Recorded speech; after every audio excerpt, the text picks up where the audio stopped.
are the Chinmay Vigrahas, the embodiment and representation of that very cosmic energy. Yes, I authentically cognize which is internally processed, understand and declare the truth that whatever I offer to Swamiji, Nityanandeshwara Paramashiva, Nityanandeshwari Paramashiva Shakti, the Guru Padukas and Atmalinga during the Pada Puja and the Paramashiva Puja will reach the cosmic source of energy directly. Yes, I authentically cognize which is internally processed, understand and declare the truth of Sohamasmi, that even when I worship, I am Him. Yes. Let us now enter into the ritual of the Pratyaksha Pada Puja with the Sadguru Vandanam. The meaning of the mantra we'll chant now is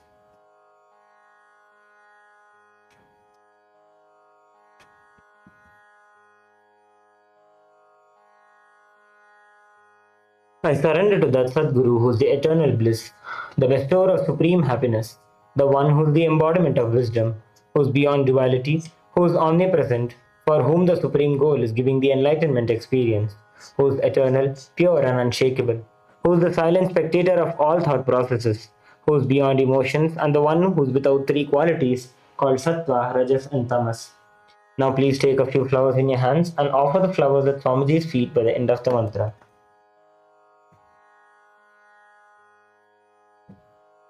नित्यानन्दं परमसुखदं केवलं ज्ञानमूर्तिं द्वन्द्वातीतं गगनसदृशं तत्त्वमस्यादिलक्ष्यम् एकं नित्यं विमलवचलं सर्वधी साक्षिभूतं भावातीतं त्रिगुणरहितं सद्गुरुं तं Namami.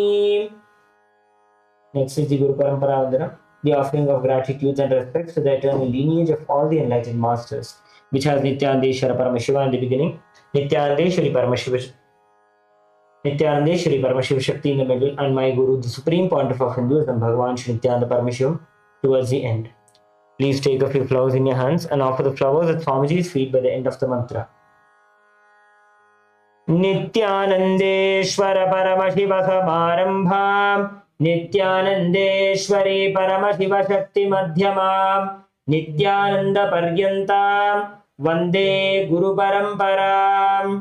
Next is the Arunagiri Yogeshwara Vandana, the offering of gratitude and respects to Bhagavan Arunagiri Yogeshwara, who is a manifestation of Paramashiva, who happened as a guru in the life of the young supreme pontiff of Hinduism. The meaning of the mantra we'll chant now is the Arunagiri Yogeshwara, who is the Lord of all beings, the one who has the sacred musk paste applied on his forehead, who's wearing a glittering garland, who has worn a loincloth on his glittering hip, who has worn the Datura flower, the king cobra and the crescent moon on his forehead. May that Arunagiri Yogeshwara's presence happen. Now please take a few flowers in your hands and offer the flowers at Swaha. Spuranmaladhara spurita katikaupi navasanaha दधानो दुस्तारं शिरसि फनिराजं शशिकलां प्रदीपः सर्वेषाम् अरुणगिरियोगी विजयते.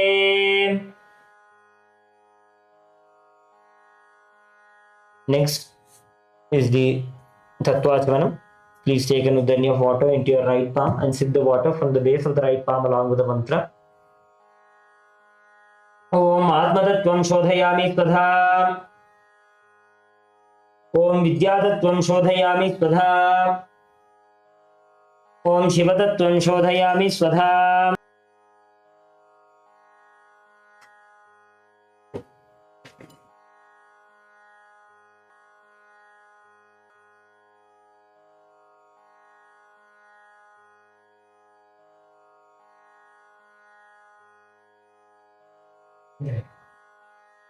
Next is the Shuklambaradhara. Please take a few flowers and akshata in your hands. Clench your hands in the Mushti Mudra and tap the sides of the Sarva Vighnopashantaye. Next is the Om Hamradanamam Him Shirdanamam Hum Shikanamam Him Kaujanamam Hum Netrebhyo Namah Om Hastraya Namaha. Exhale slowly through the right nostril. Om Hum Ishanamurdanamam Him Tatprasavaktrayanamam Hum Agarhardanamam Him Bamdevkhyanamam Hum Satyajatamuurtanamam Ham Hridanamam Him Shirdanamam Hum Shikanamam Him Kaujanamam Hum Netrebhyo Namah Om Hastraya Namaha. Next, we'll enter into the Pradhana Sankalpa. द्वारा भगवत् श्री नित्यानंद परमशिव प्रीत्यर्थं च शुभे शोभने मुहूर्ते अद्य ब्रह्मणः द्वितीयपरार्धे श्रीश्वेतवराहकल्पे वैवस्वतमन्वन्त भारतवर्षे भरतखण्डे मेरोः दक्षिणे पार्श्वे शकाब्दे अस्मिन् वर्तमाने व्यवहारिके वेङ्कटेश्वर ऋतु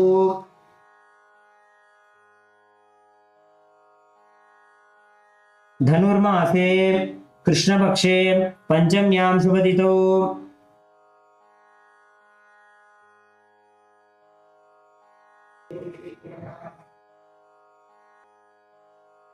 बुधवासरयुक्तायां पूर्वफल्गुनी नक्षत्र आयुष्मन् योग Kaul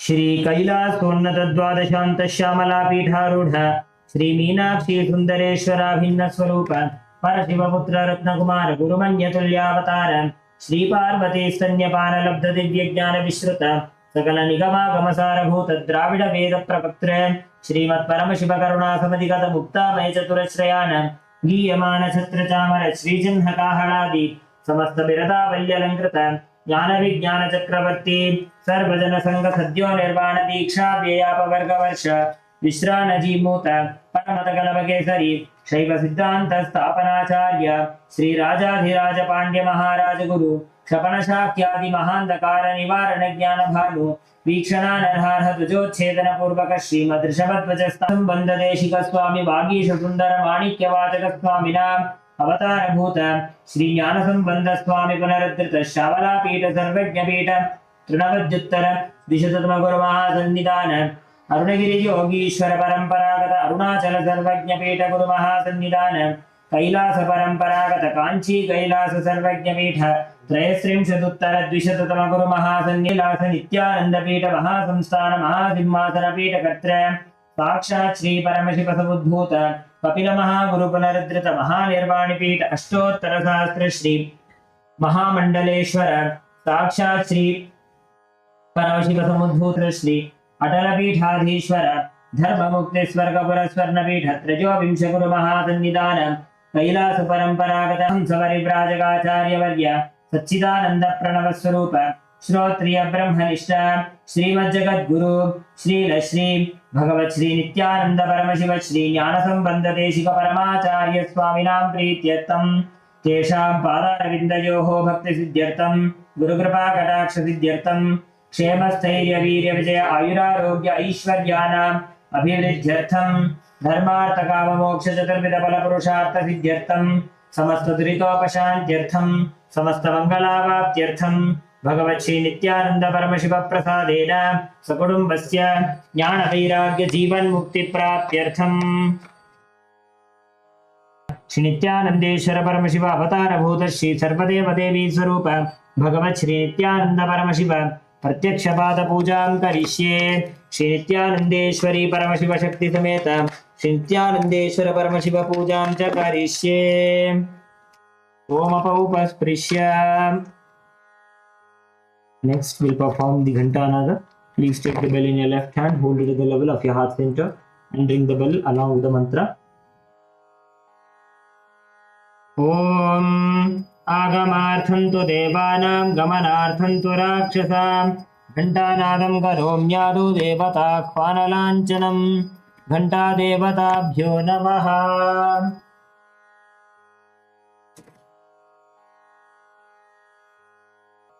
Meditate on the form of the supreme point of affiliation Bhagavan Shri Nityananda Parameshwar in your inner space, seated on the lotus of your Ananda Gandha.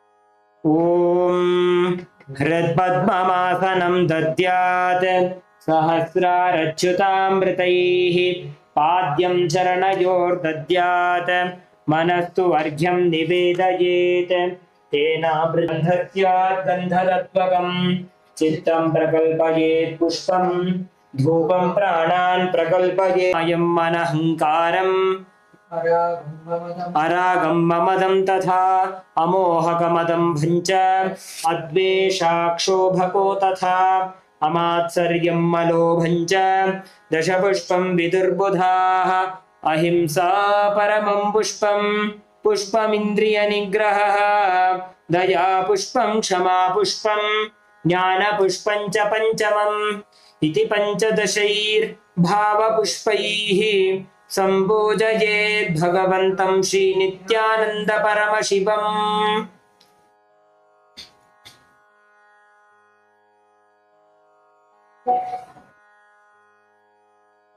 Next is the Upachara Puja, the external worship. The first is the offering of asana, the offering of seat to the master. Please take a few flowers and akshata in your hands and offer the flowers at Swamiji's feet by the end of the mantra. आसनम् ॐ सर्वभूतान्तरस्थाय सर्वभूतान्तरात्मने कल्पयाम्युपवेशार्थम् आसनं ते नमो नमः। ॐ ह्रीं इदं सुवर्णासनं सर्वदेवदेवीश्वरूपाय भगवते श्रीनित्यानन्दपरमशिवाय नमः। Next is the offering of Swagatam, the offering of welcoming Swamiji. The meaning of the mantra I will chant now is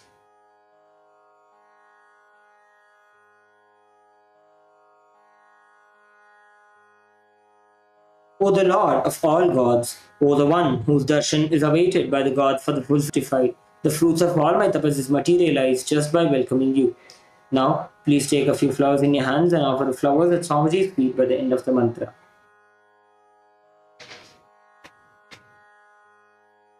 स्वागतम् ॐ शान्तत्वात् सर्वकर्तृत्वाभावोपरतिकारणात् शिव उक्तौ महातन्त्र मन्त्रविद्भिः सदा शिवः तस्मै शिवाय गुरवे वीतरागकलाय वै अमेयत्वात् अनन्तोऽयम् अजत्वात् च प्रकीर्तितः यस्य दर्शनमिच्छन्ति देवाः स्वाभीष्टसिद्धये तस्मै ते परमेशान स्वागतं स्वागतं प्रभो अद्य मे सफलं जन्म जीवनं सफला क्रियाः स्वागतं यत्त्वया तन्मे तपसां फलमागतम् ॐ ह्रीं सर्वदेवदेवी स्वरूप भगवत् श्रीनित्यानन्दपरमशिव स्वागतं सुस्वागतं ते। Next is the offering of Padyam, the offering of water for वशमानन्दसम्प्लवः तस्मै ते परमेशान पाद्यं शुद्धाय कल्पये ॐ ह्रीं एतत्पाद्यं सर्वदेवदेवीश्वरूपाय भगवते श्रीनित्यानन्दपरमशिवाय नमः।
Completing for the technical glitch, let us know is, O Maheshwara, please accept this arghya, the offering of traditional bouquet with water to welcome the guest, made of durva grass, a flower, a bilva leaf, and a rice pellet kept in a beautiful conch. Please take the arghya, the conch in your hands, and offer it at Swamiji's feet by the end of the mantra. Arghyaha Om दूर्वाक्षतसभायुक्तं बिल्वपत्रं तथा परं शोभनं शङ्खपात्रस्थं ग्रहाणार्घ्यं महेश्वर ॐ ह्रीं एषो अर्घ्यः सर्वदेवदेवी स्वरूपाय भगवते श्रीनित्यानन्दपरमशिवाय स्वाहा. Next is the offering of Achmani, the offering of water for cleansing the mouth. The meaning of the mantra we chant now is, please accept this auspicious and sin removing Ganga water offered by me as Achmaniyam. That is the water for the mouthwash offered by me with devotion to you. Now please take an uddani of water and offer it at Swamiji's feet along with the mantra. Achamanijam Om Mandakinyastu Yadvari Sarvapapaharam Shubham ग्रहाणाचमनीयं त्वं मया भक्त्या स्वरूपाय भगवते श्रीनित्यानन्दपरमशिवाय स्वधा. Next is the offering of Madhubarka, the offering of the nectarine drink. The meaning of the mantra I will chant now is, for the destruction of all negativities, I offer this Madhubarka, the offering of the nectarine drink.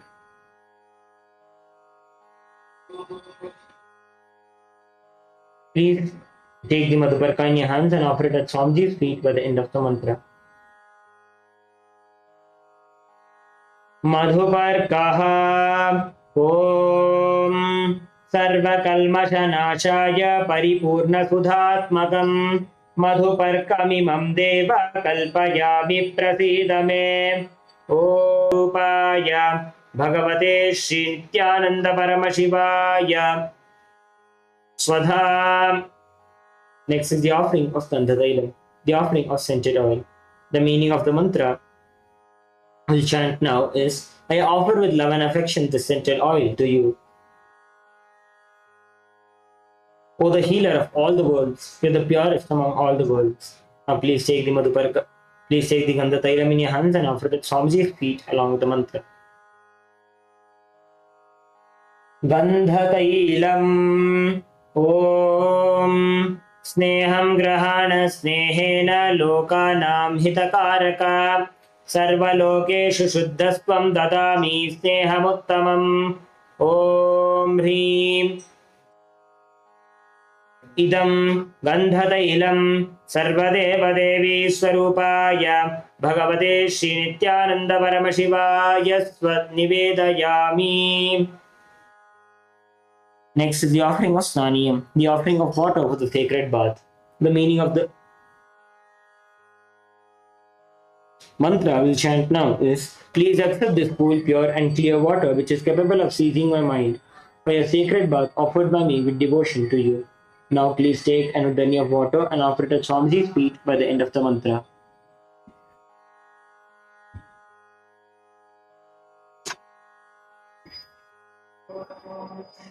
Snaniyam Om Idam Sushitalam Vari Swacham Shuddham Manoharam Snanartham Te Maya Bhaktya Kalpitam Pratikrihyata Om Hrim Idam Snaniyodakam Sarvadeva Devi Swarupaya Bhagavate Shri Nityananda Paramashivaya Nivedayami.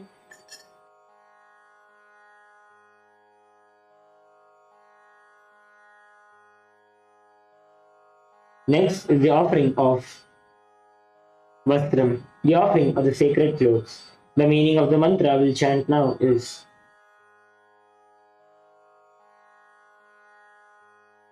I offer Vastram, this cloth offering to the Master who removes the veil of Maya or illusion.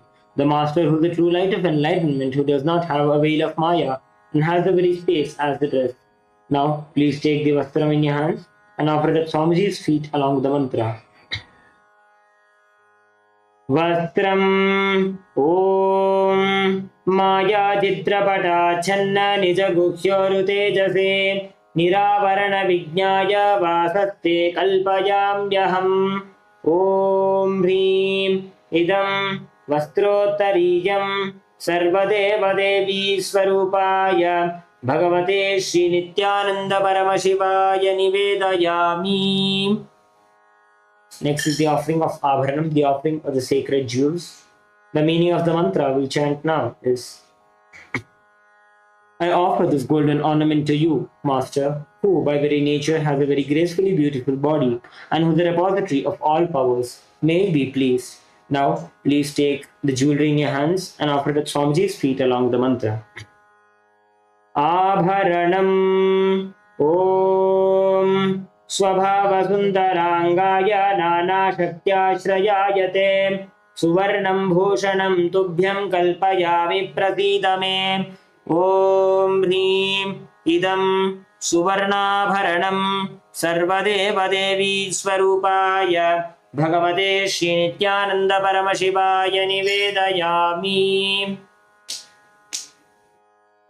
Next is the offering of Gandha, the offering of the sandalwood paste. The meaning of the mantra I will chant now is: I neither know what your body is, nor do I know what your actions are. Please accept and smear the sandalwood paste offered by me. Now, please take the Gandha, the sandalwood paste, in your hands and offer it at Swamiji's feet by the end of the mantra. Gandhaha Om शरीरं ते न जानामि चेष्टां नैव च मया निवेदितान् गन्धान् प्रतिगृह्य विलिप्यताम्. ॐ ह्रीं एष गन्धः सर्वदेवदेवी स्वरूपाय भगवते श्रीनित्यानन्दपरमशिवाय नमः. Next is the offering of Pushpam, the offering of the fragrant flowers. Please take a few flowers in your hands and offer it at Swamiji's feet by the end of the mantra.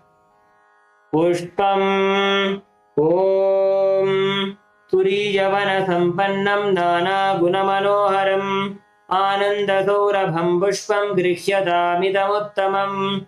Om Hrim Etani Sachandana Pushpani Sarvadevadevi Swarupaya Bhagavate Shrinityanandaparamasivaya Vaushate. Next is the offering of the Bilva Patram, the offering of the Bilva leaves. The meaning of the mantra I will chant now is: I offer to you, O God of all gods, this holy Bilva leaf in which dwells the goddess of richness and which is so much loved by Paramashiva. Now please take the Bilva leaves smeared with sandalwood paste in your hands and offer it at Swamiji's feet but along with the mantra. Bilva Patram Om Amritodbhavam Shri Vriksham Shankarasya Sada Priyam Bilva Patram Prayachami Pavitram Te Sureshwara. Om Hrim Etani Sachandana Bilva Patrani Sarvadeva Devi Swarupaya Bhagavate Shrinityanandaparamasivaya Vaushate. Next is the offering of the Tulsi Patram, the offering of the Tulsi leaves. Please take a few Tulsi leaves made with sandalwood paste in your hands and offer it at Swamiji's feet by the end of the mantra. Tulasi Patram Om Namaste Bahurupaya Varadamurtaye Paramatmane Swaha. Om Hrim Idam Sachandana Tulasi Patram Sarvadeva Devi Swarupaya Bhagavate Shrinityanandaparamasivaya Vaushate.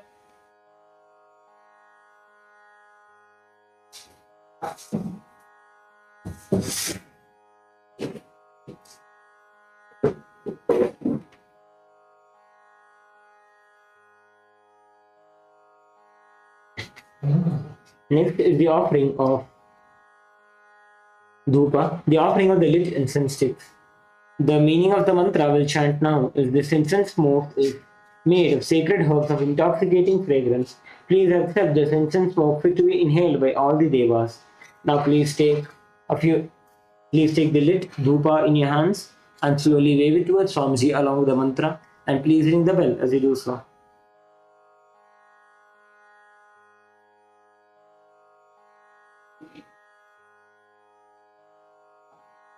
धूपः ॐ वनस्पतिरसो दिव्यो गन्धाढ्यस्तु मनोहरः आघ्रेयः सर्वदेवानां धूपोऽयं प्रतिगृह्यताम् ॐ ह्रीं एष धूपः सर्वदेवदेवी स्वरूपाय भगवते श्रीनित्यानन्दपरमशिवाय नमः।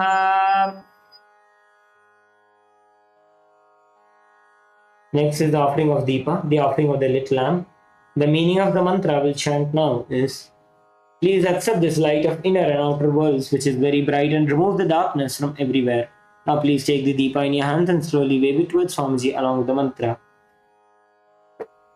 Deepaha Om Suprakasho Mahadipah Sarvatastimiراపహः सबाह्याभ्यन्तरज्योतिर्दीपोऽयं प्रतिगृह्यताम् ॐ ह्रीं एष दीपः सर्वदेवदेवी स्वरूपाय भगवते श्रीनित्यानन्दपरमशिवाय नमः। Next is the offering of Naivedyam, the offering of food. The meaning of the mantra we'll chant now is,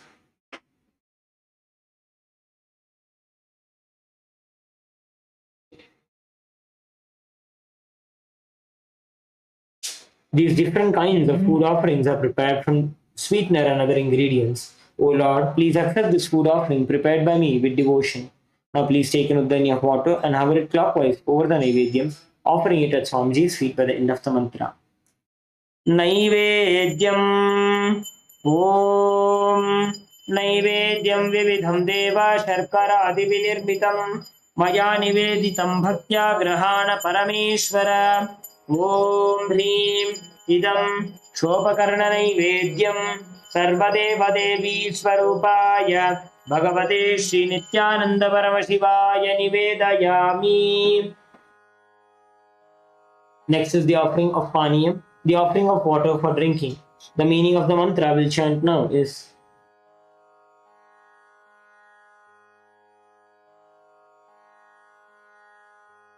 please take an uddani of water and offer it at Swamiji's feet by the end of the mantra.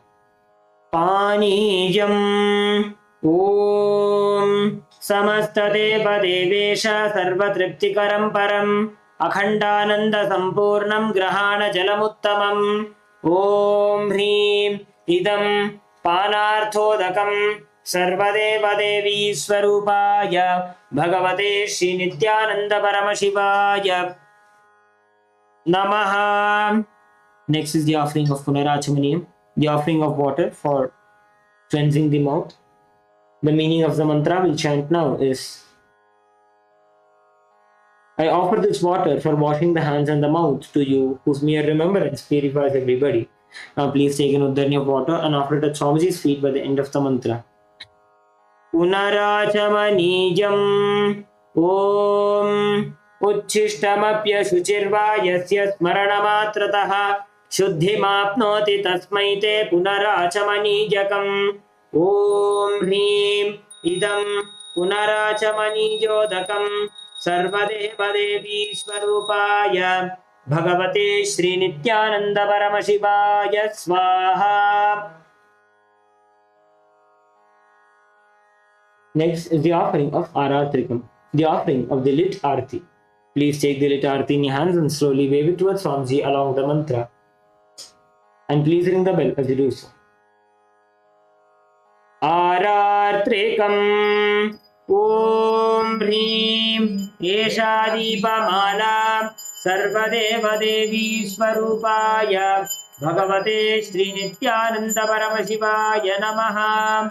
Om Sangrahanyeshtya Yajate Imam Janatagum Sangranhaniti Dvadasharatnirashana Bhavati Dvadashamasa Samvatsaraha Samvatsarameva Varundhe Maunji Bhavati Urvai Munjaha Urjameva Varundhe चित्रा नक्षत्रं भवति चित्रं वा एतत् कर्म कर्पूरगौरं करुणावतारं संसारसारं भुजगेन्द्रहारं सदा वसन्तं हृदयारविन्दे भवं भवानी सहितं नमामि भवं भवानी सहितं नमामि भवं भवानी सहितं नमामि। ओम हां आरात्रिकं समर्पयामि भगवत् श्री नित्यानंद परमशिव चरण कमलेभ्यो नमः।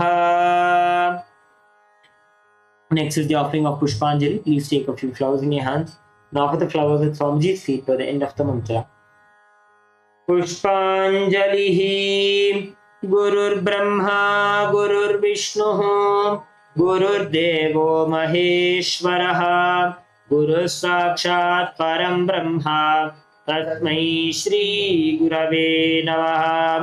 अखण्डमण्डलाकारं व्याप्तं येन चराचरं तत्पदं दर्शितं येन तस्मै श्री गुरवे नमः।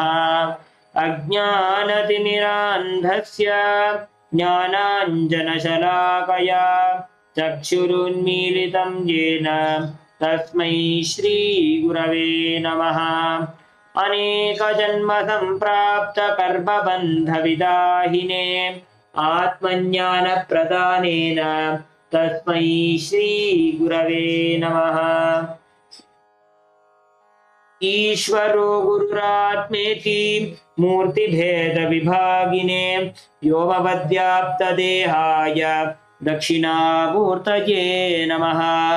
नित्यानन्दं परमसुखदं केवलं ज्ञानमूर्तिं द्वन्द्वातीतं गगनसदृशं तत्त्वमस्यादिलक्ष्यम् एकं नित्यं विमलमचलं सर्वधी साक्षिभूतं भावातीतं त्रिगुणरहितं सद्गुरुं तं नमामि।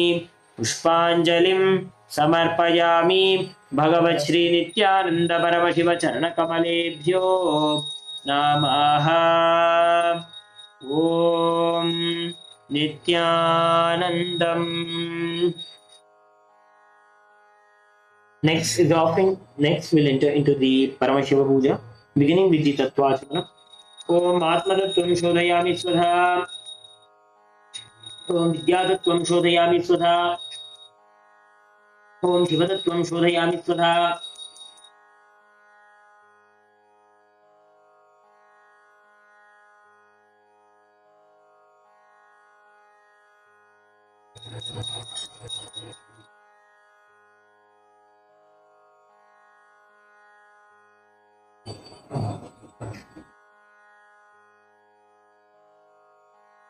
ओम सहस्राय नमः शक्तये भूषत् ओम हां शिवासनाय नमः ओम हां शिवमूर्तये नमः ओम सद्योजातमूर्तये नमः ह्रीं वामदेवमुख्याय नमः ओम मघोरहृदयाय नमः ओम ह्रीं तत्पुरुषवक्त्राय नमः ओम ईशानमूर्धाय नमः ओम हां हुं विद्यादेहाय नमः ओम नेत्रेभ्यो नमः ओम हां हुं शिवाय नमः ओम हां हृदयाय नमः ओम ह्रीं शिरसे नमः ओम हुं शिखायै नमः ओम ह्रीं कवचाय नमः ओम सहस्राय नमः ओम हां हुं शिवाय नमः ओम हां हृदयाय नमः ओम ह्रीं शिरसे स्वाहा ओम हुं शिखायै वषट् ओम ह्रीं कवचाय हुं ओम सहस्राय फट् ओम सहस्राय हुं फट् ओम सहस्राय फट् ओम हां शिवाय वौषट्।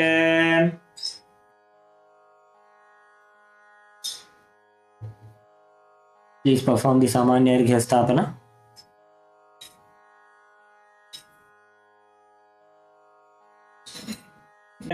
नवसनः तथा नोदुस्तारं शिरसि पनिराजं शशिकलां प्रदीपः सर्वेषां अरुणगिरियोगी विजयते इन्दुनिभ पञ्चमुखहस्तदशयुक्तं शूलमृगटङ्कमसि वज्रमभयं स्यात् पाशवरदाङ्कुशमनिज्वलनवामे श्वेतकमलासन सदाशिवस्वरूपम् ओम हां शिवमूर्तये नमः ओम हां हुं शिवाय नमः श्री नित्यानंदेश्वरी परमशिव शक्ति समेत श्री नित्यानंदेश्वर परमशिवाय नमः ध्यायामि आवाहयामि ओम हां शिवाय नमः इत्यावाहनमुद्रां प्रदर्श्य स्थापन सन्निधान निष्ठुरमुद्रां प्रदर्श्य अस्त्राय हुं फट् इति कालकण्ठिमुद्रां प्रदर्श्य ॐ हां शिवाय नमः इति लिङ्गमुद्रां नमस्कारमुद्रां ॐ हैं कवचाय हुम् इत्यवकुण्ठलमुद्रां च प्रदर्श्य ॐ हां हों शिवाय नमः श्री नित्यानन्देश्वरी परमशिवशक्ति समेत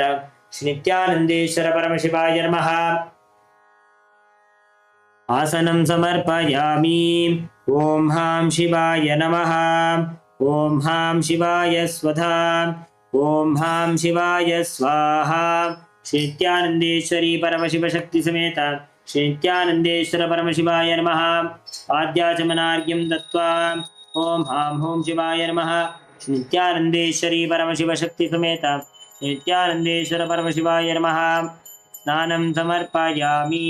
स्नानानन्तरं आचमनं समर्पयामि। ॐ हां शिवाय स्वधा। ॐ हां हों शिवाय नमः श्री नित्यानन्देश्वरी परमशिवशक्ति समेत श्री नित्यानन्देश्वर परमशिवाय नमः।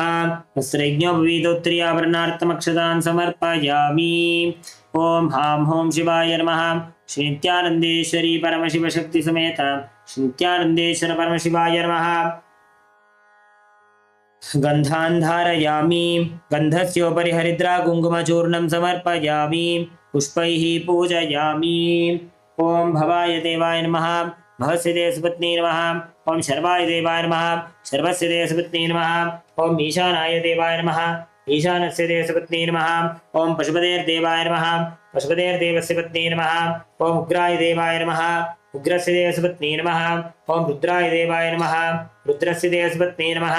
ॐ भीमाय देवाय नमः भीमस्य देवसुपत्नी नमः। ॐ महदे देवाय नमः महतोर्देवस्य पत्नी नमः। ॐ हां हों शिवाय नमः श्री नित्यानन्देश्वरी परमशिवशक्ति समेत श्री नित्यानन्देश्वर परमशिवाय नमः। अष्टपुष्पपूजां समर्पयामि।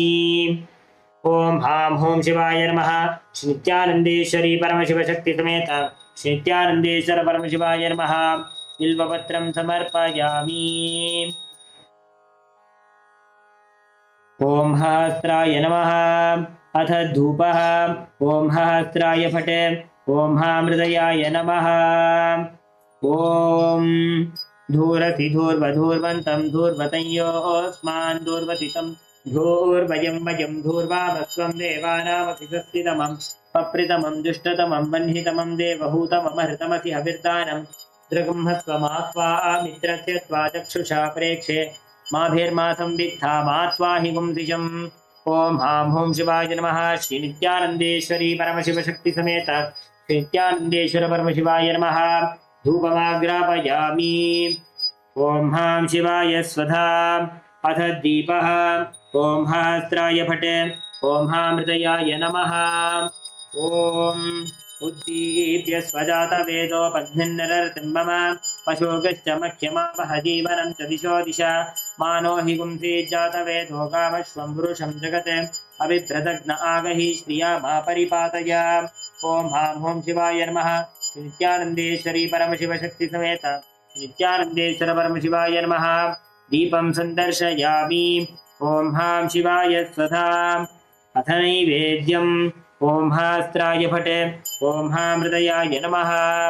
ॐ मधुवातारताय ते मधुक्षरन्ति सिन्धवः माध्वीर्नः सन्तोषधीः मधुनक्तमुतोषसि मधुमत्पार्थिवकुम्रजः मधुद्यौरस्तु नः पिता मधुमान्नो वनस्पतिर्मधुमागुम्मस्तु सूर्यः माध्वीर्गावो भवन्तु नः मधु मधु मधु।